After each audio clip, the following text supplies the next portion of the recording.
to interview a student coming from Sindanga National High School. So come on, Jay. I am your interviewer, Kian Daytan, and this is our interviewee, Mr. Carbonell. So, Mr. Carbonell, tell me about yourself. My full name is Tristan Leonardo B. Carbonell. I am 16 this year, and I am a grade 11 student of the ABM School. Thank you for telling us about yourself. Now let's proceed to our interview question.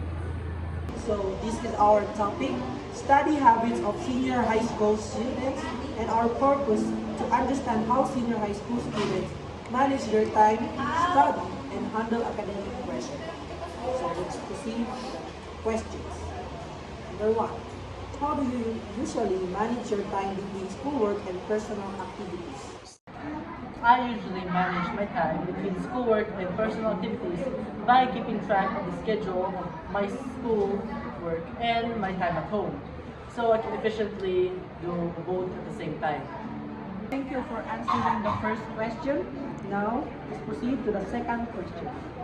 What study techniques or method do you use when you prepare for exams?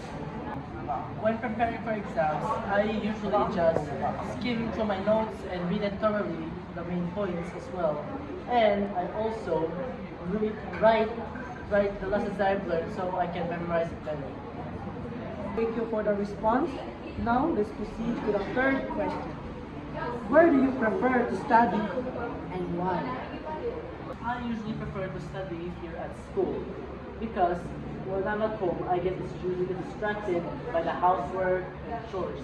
But when I'm here at school, my mind clicks in study mode, so I can efficiently study when I'm preparing for my tests or exams. That's why I usually prefer to study here at school. Thank you for the wonderful answer. Now, let's move on to the fourth question. What challenges do you face in maintaining good study habits? Challenges I face when I'm maintaining good study habits is usually procrastination and laziness. Finally, for the last question, number 5, how do you stay motivated when you feel stressed or overwhelmed? For me to stay motivated when I'm feeling stressed or overwhelmed, I usually play music to de-stress or read web novels. I also play mobile games and go to social media platforms like Facebook and Messenger to watch Facebook Reels and chat with friends, which also helps me to de-stress.